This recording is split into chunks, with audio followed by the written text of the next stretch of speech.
Hello and welcome back to the channel. Today we've got actually the biggest boat that we've had on Yacht Buyer 360. It's the Tankoa 58-meter Diamond Binta, one of the biggest yachts at the 2025 Palm Boat Show. And well, it is quite something, and we're going to go through the entire thing. We're going to go from top to bottom for good reason, because there's something really cool on the lower deck here. We'll start down there and then work all the way up and show you everything in between. And remember, this is a 360 video, so you're in control of the angle. If you're watching on a phone or a tablet, use your finger or tilt it. If you're on a computer, use your mouse. You can choose what you're looking at. I'm just going to guide you through. So let's get going. I hope you enjoy this one. We're going to start down here at the beach club. This is a big transom door that drops down to create the bathing platform. And of course that can close up when the boat's on the move. But when it's down, it creates what is a proper beach club, sunken down at water level. You've got this seating area up here, but then it drops down a couple of steps into this main section, and this is where you pick up the fact that you've got balconies on both sides. So this really nice central seating area which opens up, so you get the breeze running through, and also when you're on anchor you're in contact with the elements, and also a great place for the tender to pull up to. So that can pull alongside, and guests can really easily get off there at the water level and then into the interior and into the yacht. Something else to point out is they've worked in this frosted skylight overhead. So that's the main deck above us, and we'll see the top of that later on in the tour, but that's nice because these can be a bit dark. Not here with those opening balconies, and that this is a really, really lovely space. And obviously there's facilities for the crew to be able to serve guests here as well. But we're going to break from form and we're going to start on the lower deck because the flow works really well, and there's something I've got to show you just down that passageway. So we're now moving forward on the lower deck. To starboard is the massage room.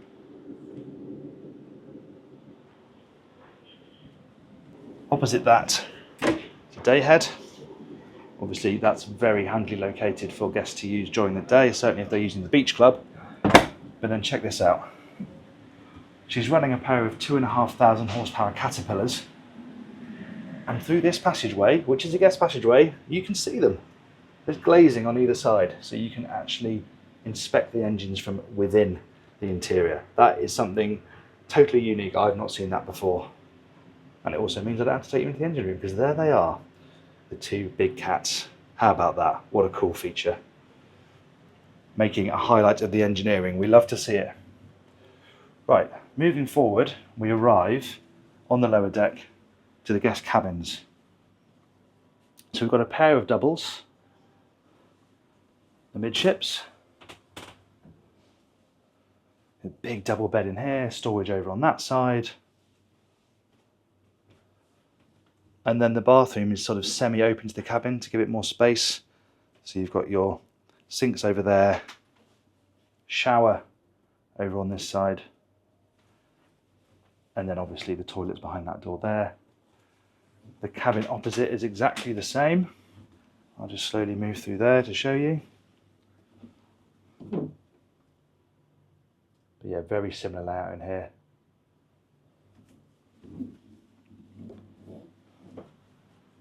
We carry on forward, we have an internal staircase heading up to the main deck, and there's a dumbwaiter here as well, so that supplies can be passed down to this deck from up in the galley. Continuing forward, we have a pair of twins, slightly different. Port side one is just a twin, but a very spacious one. There is music playing in parts of the yacht, so apologies if that's being picked up on the mic. But again, they've really opened up the bathrooms to the cabins to enhance the feeling of space, but there's a pocket door there, so you can close this off when you're using the bathroom. Again, twin sinks in the separated shower cubicle and toilet. Going to head across now. The starboard side, very similar layout, apart from in this cabin, it's got a Pullman drop-down bunk. So that comes out from the wall if you want to use it occasionally. Obviously you can fully fold it away, then you're back to a twin. And behind me, we have the same arrangement with a big ensuite. Opening them up to the cabin is clever, it just makes the whole space feel bigger.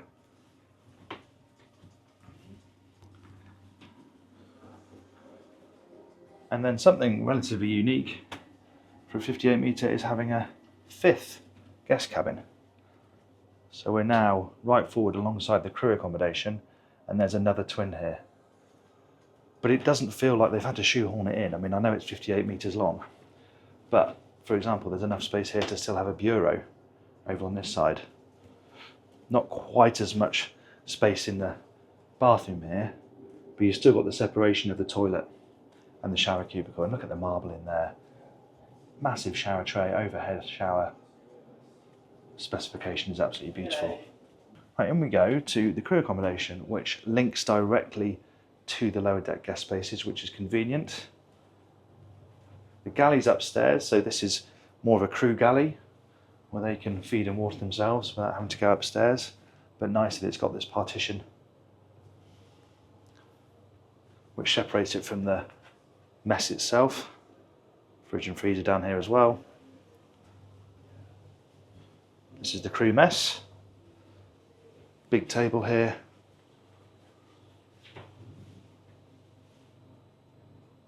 Which you can run with up to 12 crew.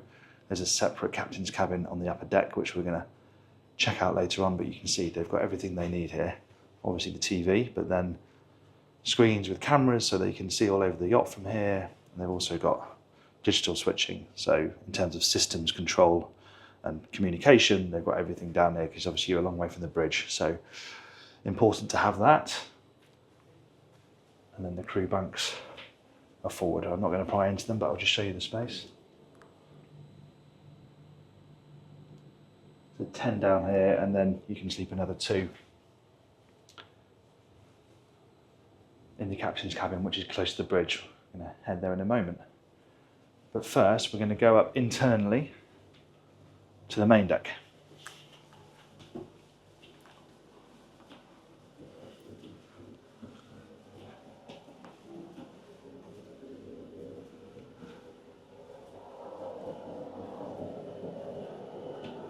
First of all, there's a crew passageway.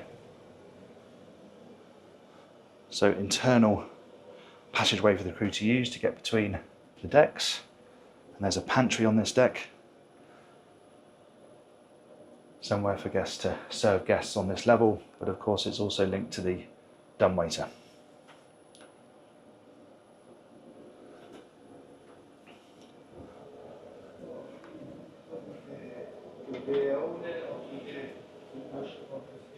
Heading forward, we find the galley. And I think the galley is really quite different for a yacht like this. You do not expect to see seating, a breakfast bar on a yacht's galley, but that's because when the owner's on board without guests, they like to hang out in the kitchen, do a bit of cooking. They have a Michelin-star chef on board, so you can watch the chef do their thing, front row seats to do that. And yeah, feels like a house. Come into your country kitchen and enjoy the smells, enjoy the atmosphere of the meal coming together. You know, really top quality professional grade appliances. See the fridge there, got the grill, the hot plate, induction cooking, twin oven. And being on the main deck, it's bright, it's elevated, there's a view out when the dishes are being done, and also plenty of natural light. It's a really nice galley that connects really well, obviously, to the main deck spaces. Touch buttons as well, in and out. I'm going to head aft now into the main deck saloon. Obviously, this is where your internal dining space is. It's also a really lovely lounging area. Biggest internal lounging area, there is one upstairs on the bridge deck, much more intimate. This is a place where there's lots of people on board.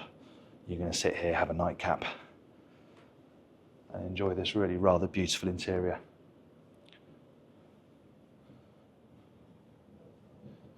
Dining table set up for 10 people at the moment, but you could squeeze 12 around there, I'm fairly sure, and there is some really quite eye-catching artwork on this deck. Look at that fixture up there on the bulkhead. Amazing stuff. Really nice contrast in this interior. Dark woods, lighter panelling. It's beautiful, very ornate. We're moving forward, starboard of the main deck. We have the central guest passageway. So steps down to the lower cabin where their sleeping spaces are, and then up to the bridge deck. There's a sliding door on this side as well.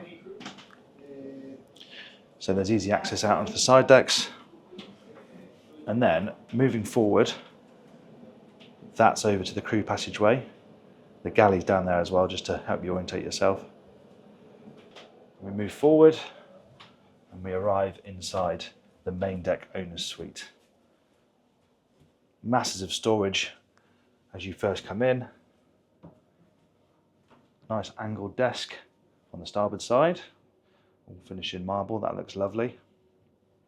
Have a look at that desk lamp. That's rather beautiful, isn't it? Loads more storage right forward. A semi-walk-in dressing room area over there. And crucially, the private owner's balcony. Now, interestingly, the owner who specified this had a 50-metre with 2 balconies before, balcony on either side, and he learned a couple of things from that. One was that you don't use both balconies, so he only spec'd one on this one. And also, you may not be able to see on the camera, but this is actually a window, so you can drop down the balcony, but put the window across, because, you know, if you're out on anchor and it's breezy, if you've got that down, the wind howls in here, which can be quite uncomfortable. So they've got this glass window that slides across when we get outside. So you still get the effect, the view, but you don't get the wind hammering into the cabin. Over on this side, the desk is behind, so this is just a bureau for doing makeup and getting dressed. And then Super King bed, slightly offset, but opposite a very large flat screen TV. And then right forward, we come to the owner's ensuite, which has got park carpet, which is actually quite nice. There's a mix of marble and carpet on the floor, which feels good underfoot. And then much like downstairs, they've split the compartments. They're just a lot bigger. So this is the toilet compartment with the bidet. And then opposite that,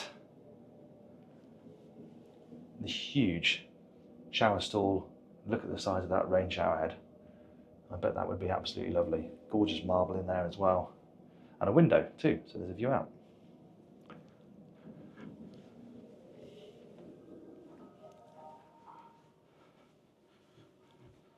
So I think we'll finish this deck off by going out to the main deck cockpit. I'll just go slowly so you can have a bit of a look around as we walk aft. Back through the main saloon, where again I can just feel the surfaces under my feet changing texture from cold marble to warm squishy carpet. It's really lovely. The doors are on push buttons.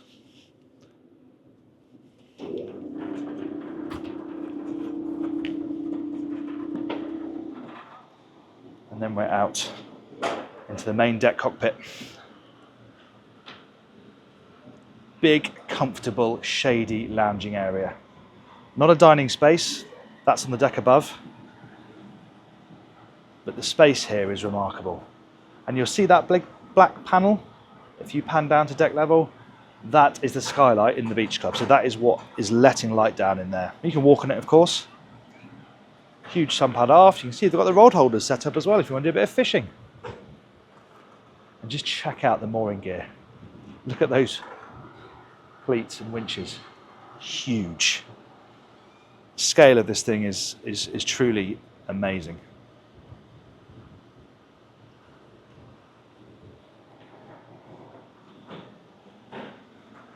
So there's access down both sides.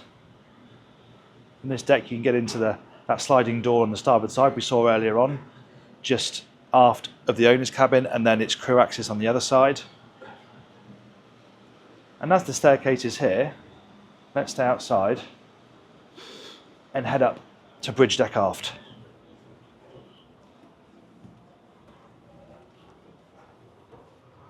Here we go. So this is your dining space. Guests often love being out here because even if the weather's not great, you're well protected. You've got the big overhang, you're up high, it's private.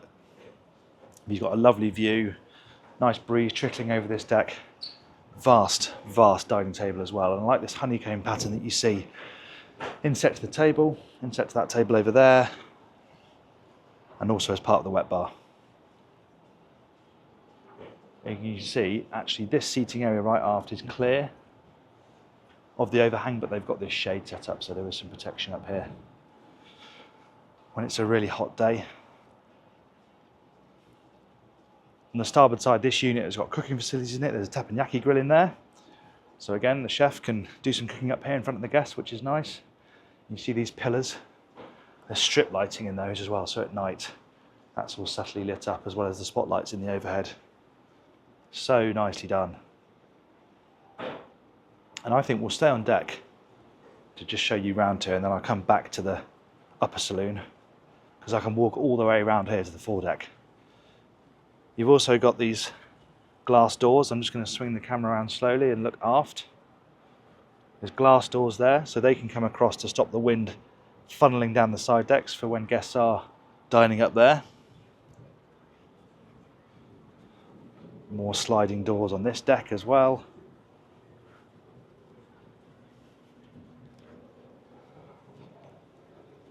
We're alongside the bridge now. Going to go into the bridge itself from inside, but I just want to show you the touch and go helipad. There's wing stations on both sides. I'll talk more about the controls inside, but there's repeaters for the throttles and the thrusters in there, so the skipper can maneuver the boat from either side. Check out this foredeck. The teak just looks gorgeous, draws you forward. It goes on and on and on and on, but it's got to be big because, yeah, this is a touch and go helipad, so it can't carry a helicopter, but it can drop guests off, whisk them away, and as the name suggests, touch and go. But take a look at that. What a view.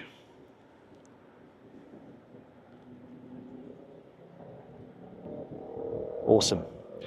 Underneath this area, you can probably see here on the starboard side, this shell door is open. There's space for two tenders, new limo tenders, 7.5 metre, 9.6 metre. They're pulled out on gantry cranes and dropped into water, and there's a whole flotilla of jet skis and other water toys as well, but that's all stowed in a forward tender garage. Obviously we've got a beach club on this boat, so there's no tender garage. No tender garage aft, I should say.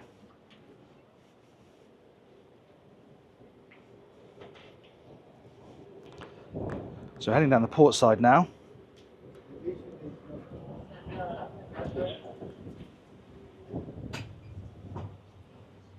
Fully symmetrical decks, so you can walk all the way around this area as a guest.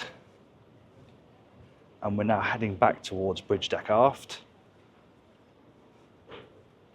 And then we have the sliding doors, and we can head inside to the upper saloon. Much more intimate than downstairs.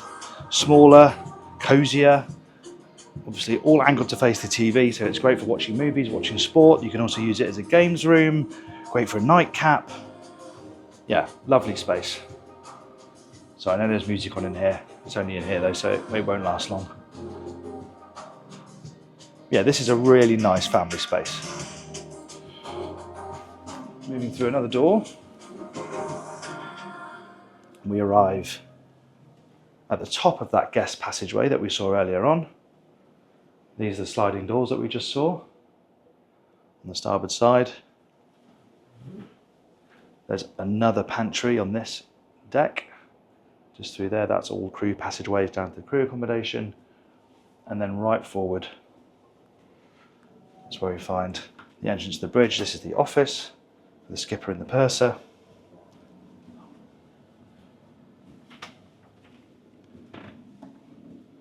And this is the bridge itself. Just hover in the middle, so you can look at the space while I remind myself of the performance figures. So yeah, as I said downstairs, twin Caterpillar 2,583 horsepower engines.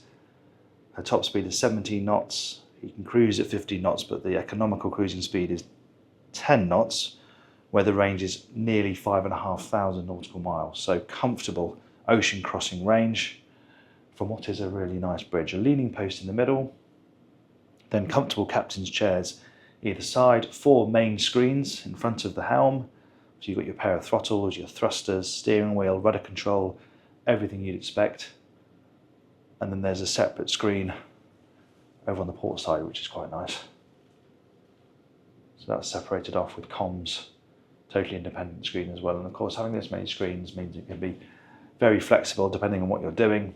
You can have the cameras up here, radar running, so your chart information, systems information, and it's really nicely done. It's all dark in here, all red light, exactly what you need in the bridge.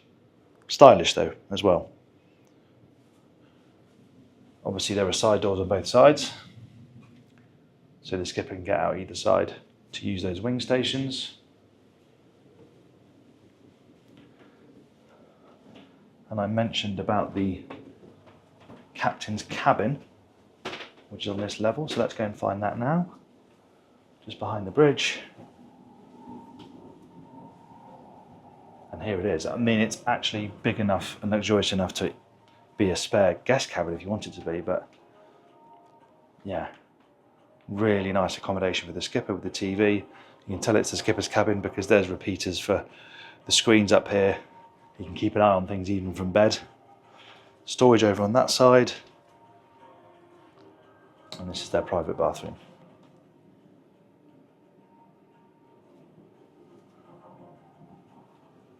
Not bad, eh?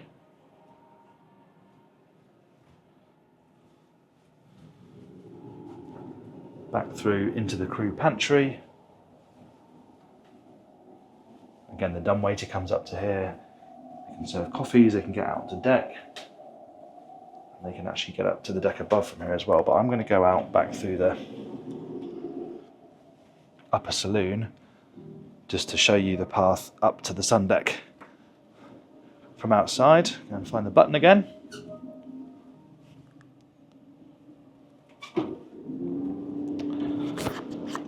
And on the starboard side, we find the final staircase up to the Sundeck. And I tell you what, the Sundeck is really quite special. They're always pretty good on yachts of this size, but this one's a bit different. So aft, lovely sun terrace.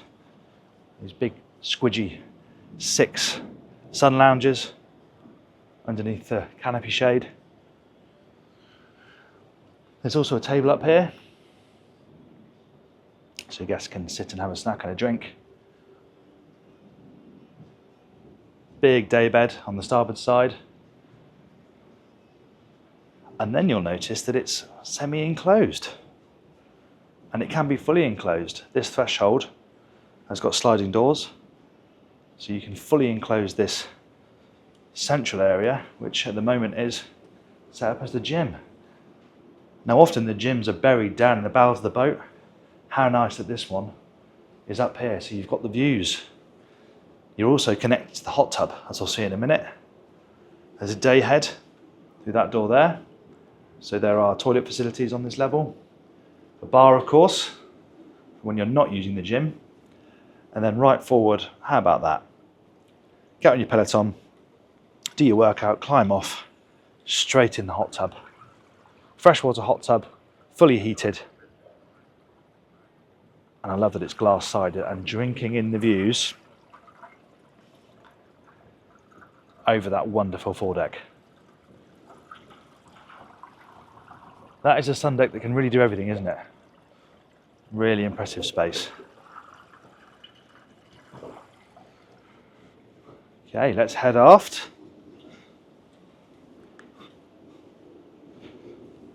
And let's wrap it up. Well, I hope you've enjoyed that. That is by some distance the biggest boat we've toured in this style. Give me some feedback below.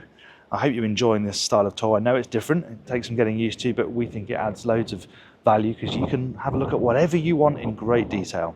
So I hope you enjoyed it. Please give the video a like if you did. Give us your feedback in the comments below. Subscribe if you haven't done so already. Thank you very much for watching. I'm Jack Haines, and this is Yacht Buyer 360.